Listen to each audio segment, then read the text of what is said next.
In a small village nestled in the heart of Africa, there was a girl named Amara. From the moment she was born, her parents knew she was different. Amara had both male and female organs, a secret her parents kept hidden from everyone. Even from Amara herself, they feared what the villagers might say or do if they found out. So they raised Amara as a girl, teaching her to be gentle, to help her mother with chores, and to play with the other girls in the village.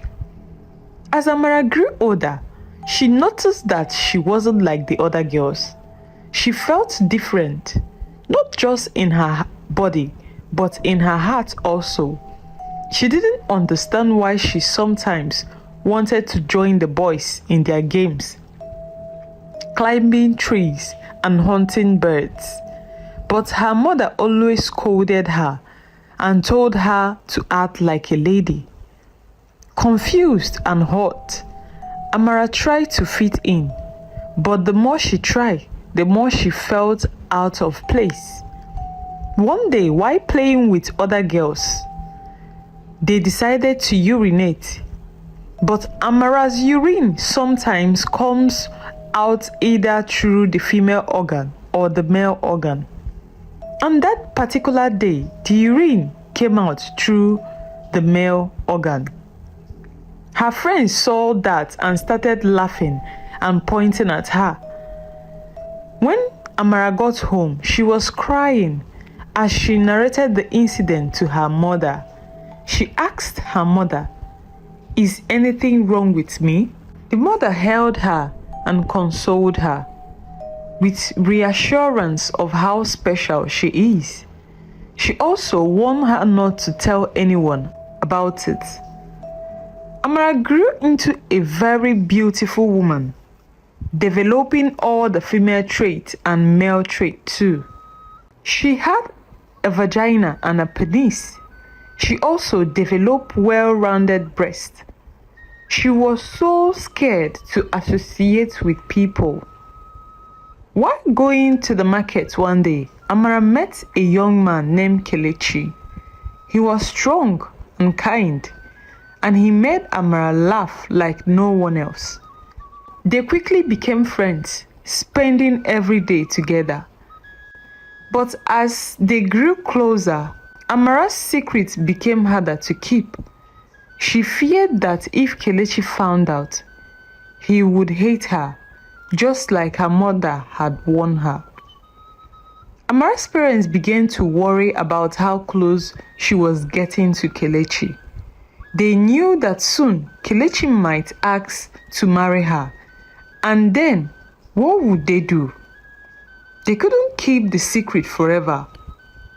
They tried to keep Amara away from Kelechi, sending her on long errands and giving her extra chores. But nothing could keep the two friends apart. One evening, as the sun was setting, Kelechi walked Amara home from the market.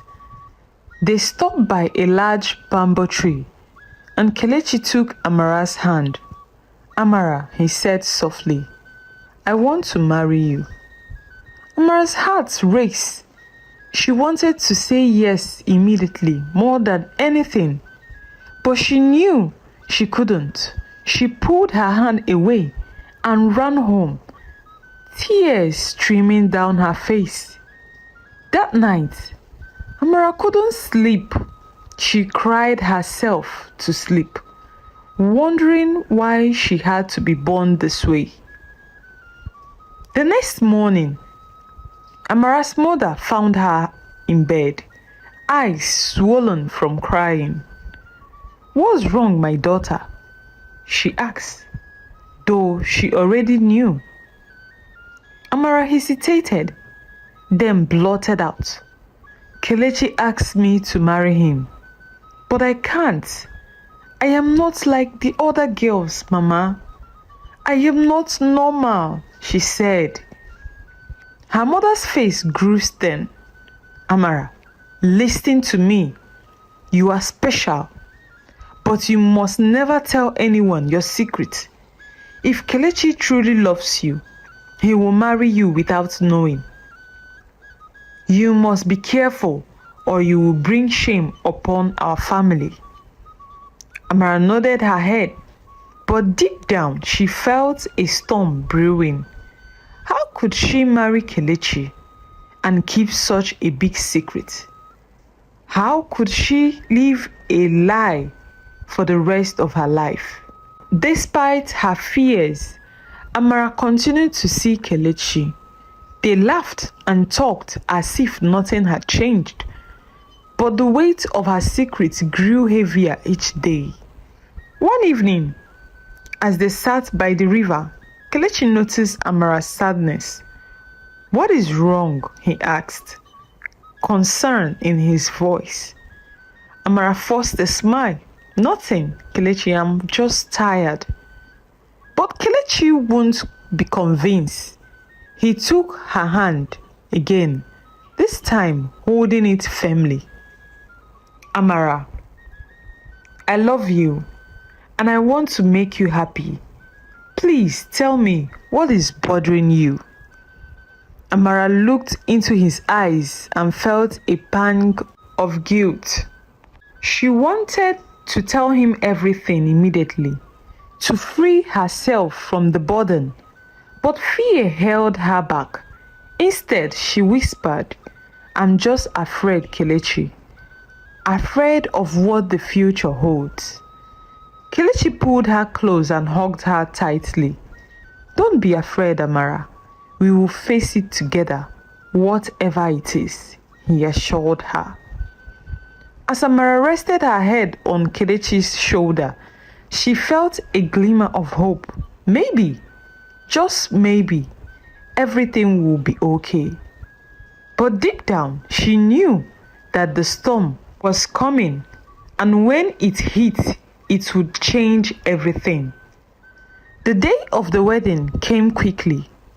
Amara's parents prepared her for the ceremony, dressing her in a beautiful gown adorned with beads and shells. She looked stunning, but inside she was trembling with fear. She still hadn't told Kelechi the truth, and now it was too late. She had to go through with it. The wedding was a grand affair, with the whole village gathered to celebrate. Drums beat loudly and dancers twirled in colorful skirts as Amara and Kelechi received their blessings from her father. As they did, Amara felt a knot tighten in her stomach. She had promised to be his wife, but she knew she couldn't be what he expected. That night, after the celebration had ended and the villagers had gone home, Kelechi took Amara to their new hut. He was gentle and kind, but Amara could sense his anticipation. She knew what was expected of her, but she was terrified. She tried to delay, making excuses and pretending to be tired. But Kelechi was patient. He didn't push her, but his eyes were full of longing. Finally, Amara couldn't avoid it any longer. She knew she had to tell him the truth. With a trembling voice, she said, "Kelechi, there is something you need to know." Kelechi looked at her, his smile fading. "What is it, Amara?" Tears filled Amara's eyes as she whispered, "I am not like the other women. I was born different." Kelechi frowned, not understanding. "What do you mean, Amara?" Amara took a deep breath and revealed her secret. She explained everything from her birth to the struggle she had faced growing up. When she finished, she looked at Kelechi, waiting for his reaction. For a moment, there was silence. Then, Kelechi's face twisted with shock and anger. "Why didn't you tell me before now?" he shouted, his voice filled with betrayal. "You lied to me, Amara. How could you?" Amara tried to reach out to him, but he pushed her away. touch me," he yelled at her. "You have brought shame upon me. I can't believe this. I really can't believe that I married you." Amara's heart shattered. She had feared this moment for so long, and now it was happening. Kelechi stormed out of the hut, leaving Amara alone, sobbing uncontrollably. She had lost everything: her husband, her happiness, and her hope of becoming a mother. The days that followed were filled with pain. Kelechi refused to speak to Amara, and the villagers began to whisper. Rumors spread like wildfire. What is happening? After Kelechi stormed out of the hut that fateful night, Amara feared the worst, and the worst came through when the next days that followed, Kelechi returned Amara to her parents. His face was hardened with anger and disgust, and he refused to even look at her. "This woman is a curse," Kelechi spat, his voice echoing through the small compound. "She deceived me and brought shame upon me and my household. I demand the bride price I paid on her head be returned immediately." Amara's parents stood in stern silence. They have feared this day might come, but the reality of it was far worse than they imagined. Her father hesitated for a moment, but the look in Kelechi's eyes left no room for negotiation. He knew there was no way to salvage the marriage now. With a heavy heart, he agreed to return the bride price. Amara stood by, feeling like a ghost in her own home. The shame of being rejected by her husband just few days after marriage and return to her parents was unbearable. She wanted to scream, to cry out that it wasn't her fault, but the words stuck in her throat. She watched as her father counted out the cowries that Kelechi had paid for her head, each one a reminder of the life she had lost. When the transaction was done, Kelechi turned and walked away without a word. Amara's mother took her by the arm and led her into the house, away from the eyes of the curious neighbors. The door shut behind them, and Amara collapsed to the floor, her body racked with sob. The days that followed were a blur of pain and isolation. Amara refused to leave the house, too ashamed to face the villagers. Though Kelechi had only told the people that she was cursed, the whisper and question began to spread. The villagers were curious and worried, wondering why a husband would return his wife so quickly after marriage. They began to gather outside her parents' home, trying to catch a glimpse of the girl they now considered cursed. Amara's parents were at a loss. They had tried to protect her all her life, but now they didn't know how to help her anymore. They urged her to stay indoors, to avoid the gossip and the stares, but they knew it wasn't a long-term solution. Life had to go on. Amara's mother, Neka, decided to send her on a trip to other village to sell goods. She thought the change of scenery might do Amara some good, and it would give her a reason to leave the house without facing the judgment of their own villagers. Reluctantly, Amara agreed, though the idea of venturing out filled her with dread. As Amara began traveling to other villages, she met many different people. Some were kind, others different. But most did not know her story, and that brought her some comfort.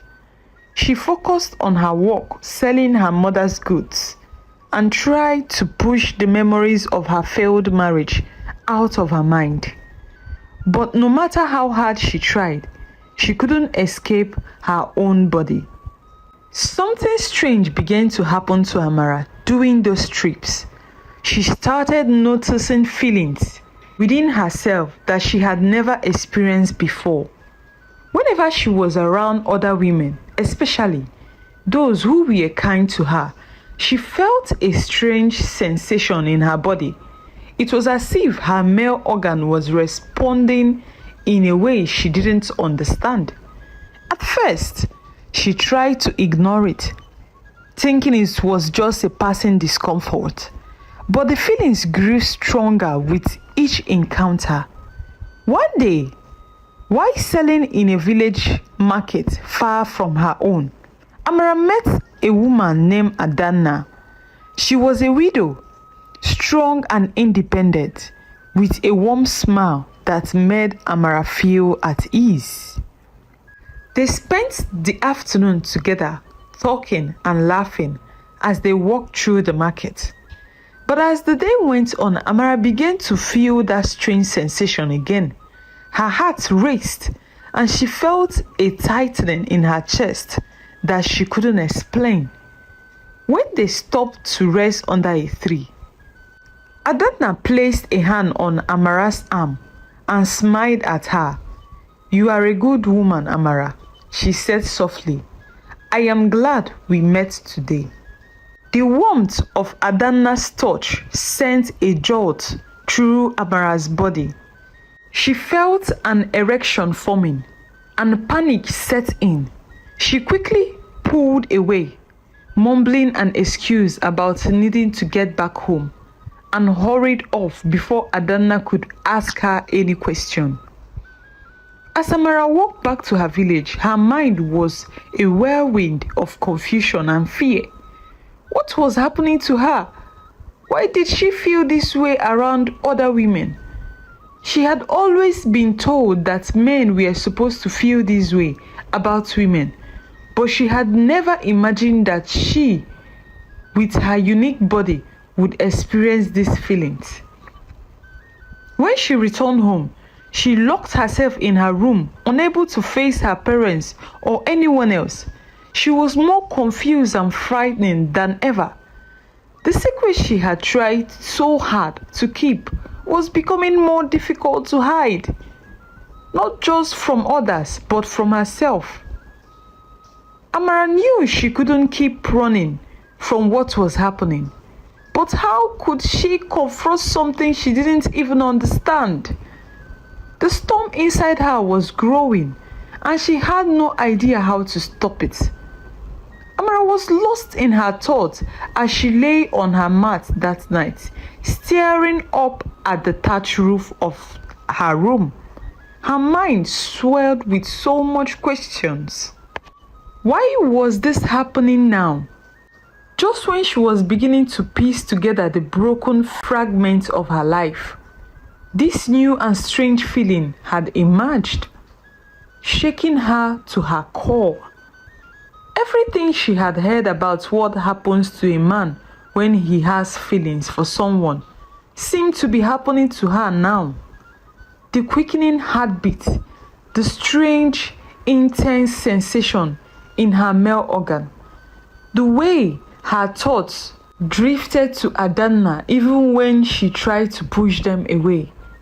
It was all too much for her to understand. "This can't be happening to me," Amara whispered to herself, pressing her palms against her forehead. "Why now? When I was just starting to move on, why now?" she said to herself. Despite her worries, Amara tried to ignore what she was feeling. She convinced herself that it was just a moment of weakness, a fleeting sensation that would soon pass. She had to focus on her work, on helping her mother, and on putting the pieces of her life back together. The next day, Amara gathered her wares and made her way to the market in the neighboring village. determined to put the previous day's confusion behind her.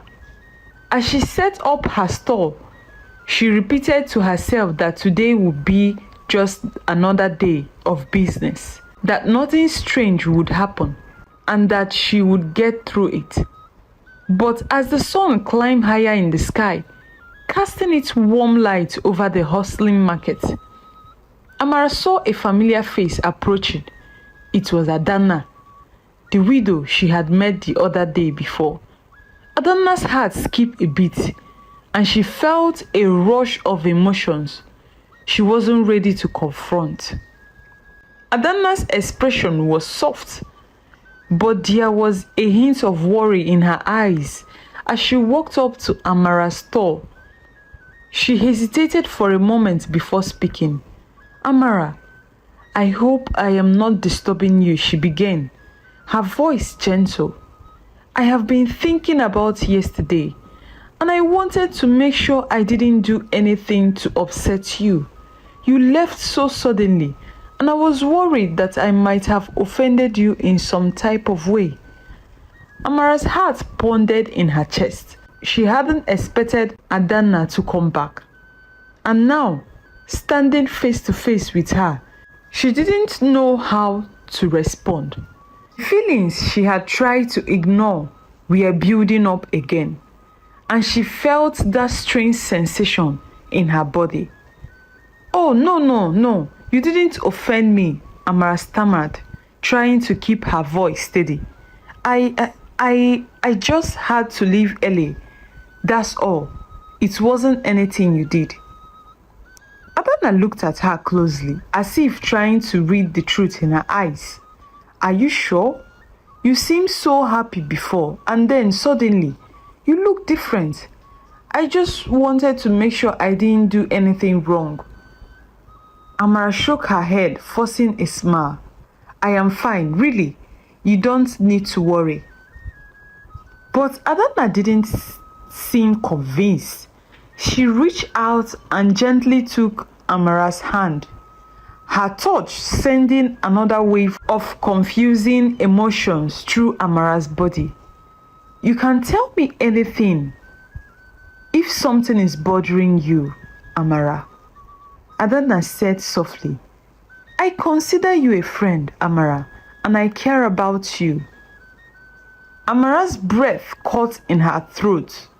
She wanted to pull her hand away, to run and hide from what she was feeling, but something in Adanna's kindness made her stay. It was as if she was caught in a current, being pulled in a direction she didn't understand. I am just going through some things," Amara finally admitted, her voice barely above a whisper. "But it's nothing you need to worry.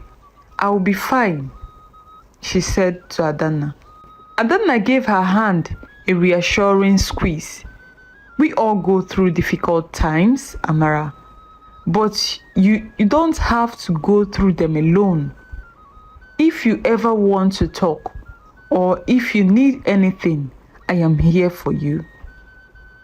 Amara looked into Adanna's eyes and felt a warmth that both comforted and terrified her. She didn't know what to say, so she simply nodded her head, hoping that would be enough.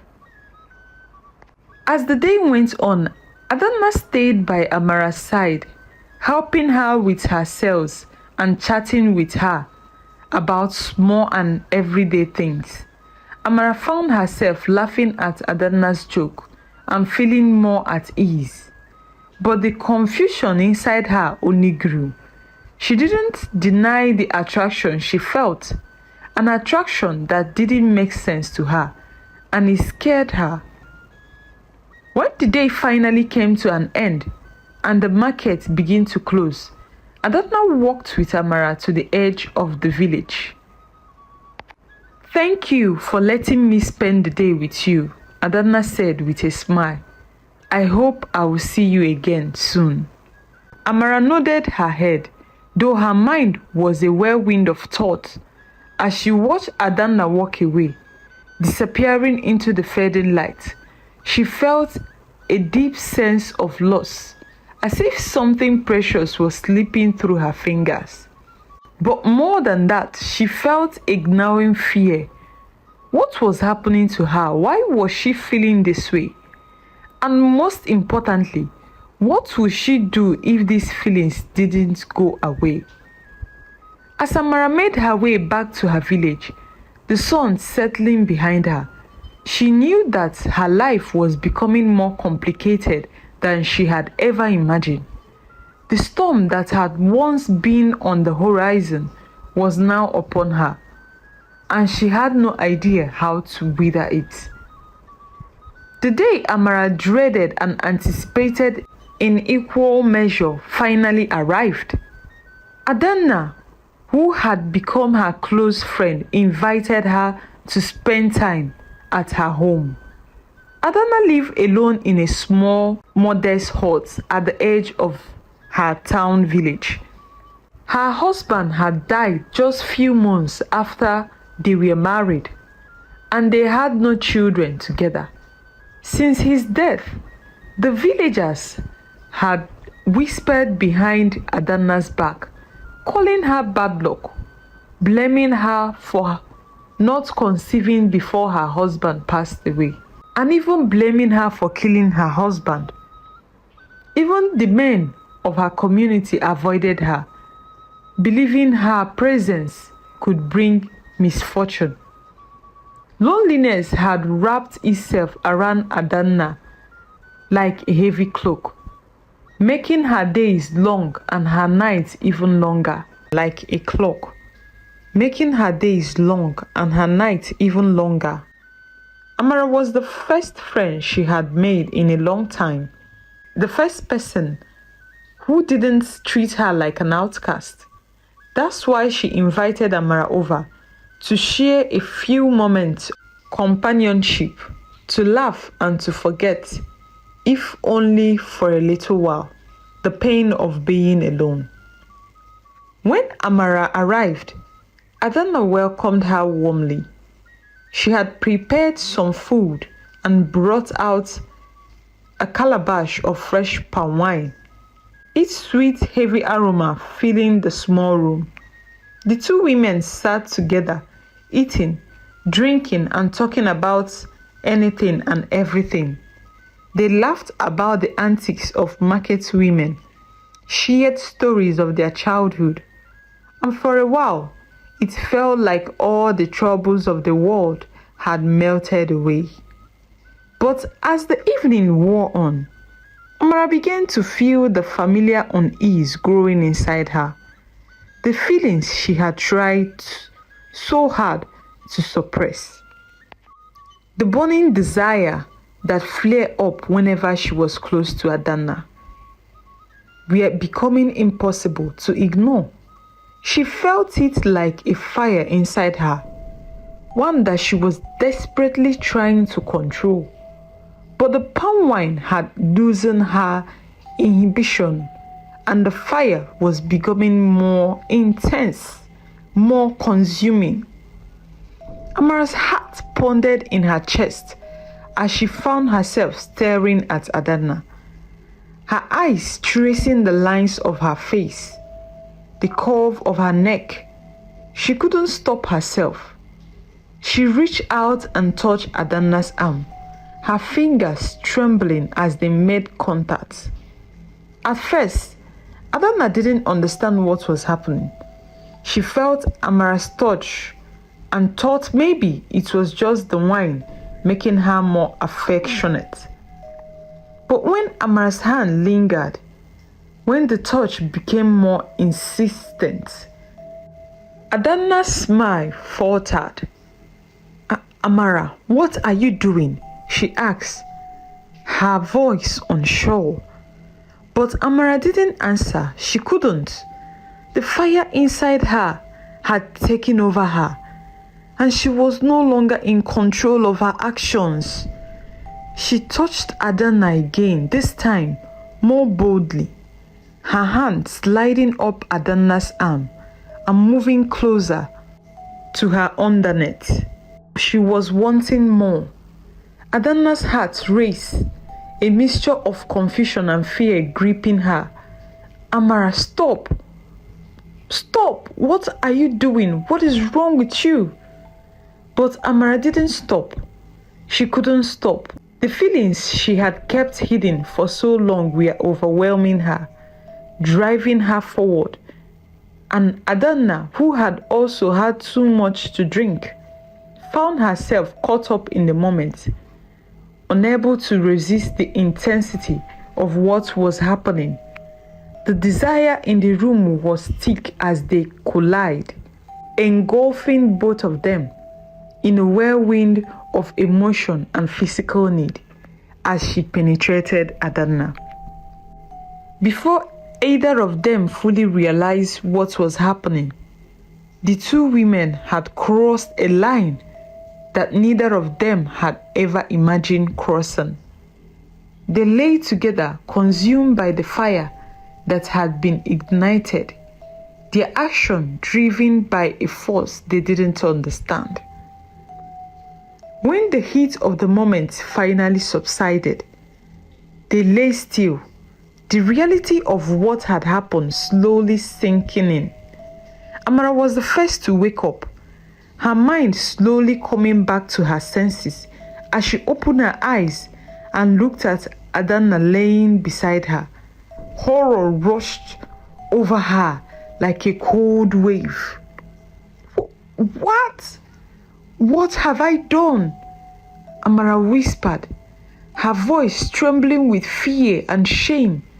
She pulled away from Adanna, scrambling to sit up, her heart pounding in her chest. Adanna stared and opened her eyes. The moment she realized what had happened, she bolted upright, a look of pure terror on her face. Amara, what are you? What have you done? She screamed, backing away from Amara as if she were a wild animal. Amara couldn't hold back the tears. They streamed down her face as if she tried to find the words to explain. But nothing she could say would make this right. I am sorry. I am so sorry. I am so sorry, she sobbed, burying her face in her hands. I didn't mean to. I don't know what came over me. I think I am cursed. Adanna stared at her, her mind reeling. She had never heard of anything like this before, had never imagined such a thing could happen. The fear in her eyes was mixed with confusion and a growing sense of sympathy. Amara, shaking with emotion, knew she couldn't keep her secret any longer, not after what just happened and what they have shared. So through her tears, she began to tell Adanna the story of her life. She told her about being born with both male and female organs, about the shame she had carried all her life, and how she had tried so hard to hide it from everyone, including herself. She told her about her failed marriages to Kelechi, about how he had rejected her and when he found out the truth, and how she had been living in fear ever since. Adanna listened, her initial horror slowly giving way to a deep sympathy for Amara. She had never heard of such a thing before, and she could hardly imagine the burden Amara had carried all these years. She reached out, taking Amara's hand in hers, her voice gentle but firm. Amara, I don't know what to say. Adanna began, her own emotions welling inside her. I have never heard of anything like this before, but I can see how much you have suffered. You are not cursed, Amara. You are just different. And I don't know what this means or what we should do, but I do know that you are not alone in this. Amara looked up at Adanna, her eyes filled with tears. You don't hate me? No, Adanna whispered, shaking her head. I don't hate you. I am scared, yes, and I am confused, but I don't hate you. I can't imagine how hard this must have been for you, but we will figure out something together. We will find a solution to this problem and end it once and for all. Okay? For the first time in a long time, Amara felt a glimmer of hope. She didn't know what the future would hold, but she knew she couldn't face it alone. And now, with Adanna by her side, maybe she wouldn't have to face life alone. But deep down, she still feared what she was becoming and what this strange growing desire inside her meant. The path ahead was dark and uncertain, and the storm inside her was far from over. Amara sat by the riverbank one day, watching the water flow gently, but her thoughts were anything but calm. The past few weeks had been a whirlwind of emotions, and the weight of her reality was becoming so much to bear. She had always dreamed of a simple, happy life, a life where she would get married to a loving man she loved, have children, and live a peaceful life. But these dreams were slipping away, replaced by a terrifying new reality. It was clear to Amara now that the male part of her was becoming more dominant, pushing aside the femininity she had always embraced. She could feel it in the way her desire had shifted, in the way her body reacted to things that used to make her blush. It was as if she was losing control of herself, and it terrified her.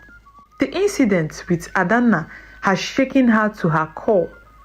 She had always thought of herself as a woman, even with her secret. But what happened that night, when she had lost control and acted on feelings she didn't fully understand, made her question everything about herself. The shame she felt afterward was overwhelming, and she couldn't help but feel like her life was crumbling before her eyes. Adanna, ever the loyal friend, had been a source of comfort and support. She assured Amara that they would find a solution, that they wouldn't stop until they had fixed whatever was happening to her. Adanna had even started making a list of herbalists and strong seers that they would visit, hoping that somewhere, somehow, someone would have the answer they needed. But despite Adanna's reassurance, the atmosphere between them had changed. They both pretend that nothing had happened that night, avoiding any mention of it as they focus on their search for a cure.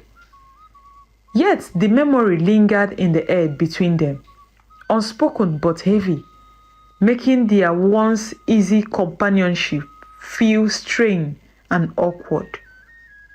One morning, Adanna woke up feeling unwell. She tried to shake it off, thinking it was the stress and worry getting to her. But as the days passed, her discomfort grew worse. Eventually, she decided to visit a well-known herbalist in the village, hoping to find some relief. The herbalist, an elderly woman with deep lines etched in her face, examined Adanna carefully. She took her time, her hands moving over Adanna's body with practiced precision, her brow furrowing as she concentrated. After what felt like an eternity, the herbalist stepped back, a look of surprise on her face. "My dear," she said slowly, "you're with child." Adana blinked in confusion, not understanding what the herbalist was saying. "What do you mean, with child?" she asked, her voice tinged with disbelief.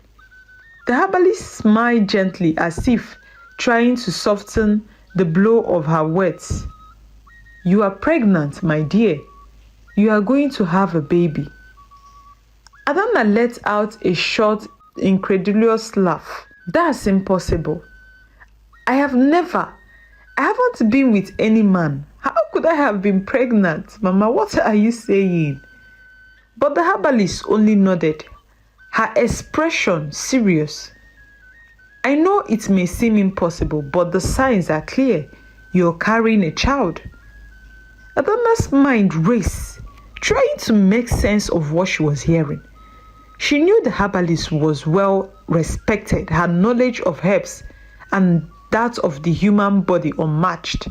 But this couldn't be true. It just couldn't. Then, like a bolt of lightning, the memory of that night with Amara came crashing back. Her heart skipped a beat, her breath catching in her throat as she recalled every detail. The way Amara had touched her, the intensity of their connection, the confusion and fear that had followed. "Oh my goodness, no!" Adana whispered, her face growing pale as the realization dawned on her. "No, it can't be. No!" The herbalist, sensing Adana's distress, reached out to steady her. "Is there something you're not telling me, my child? Sometimes things happen that we can't explain, but the truth has a way of coming to light." Adana shook her head, her mind a whirlwind of thoughts and commotion. Could it really be possible? Could what happened that night with Amara had resulted in this? It didn't make any sense. Nothing about this is making sense. But deep down, she couldn't deny what she was feeling, the tiny spark of life growing inside her. She left the herbalist's home in a daze, her thoughts racing, her heart pounding in her chest as she walked through the village. She could barely keep herself from collapsing. What is this? She couldn't believe it, didn't want to believe it, but the truth was staring in her face. When she finally reached her home, she sat down, her hands trembling as she tried to make sense of everything. She thought of Amara, of the pain and confusion her friend was going through and the horror of what this would mean for both of them.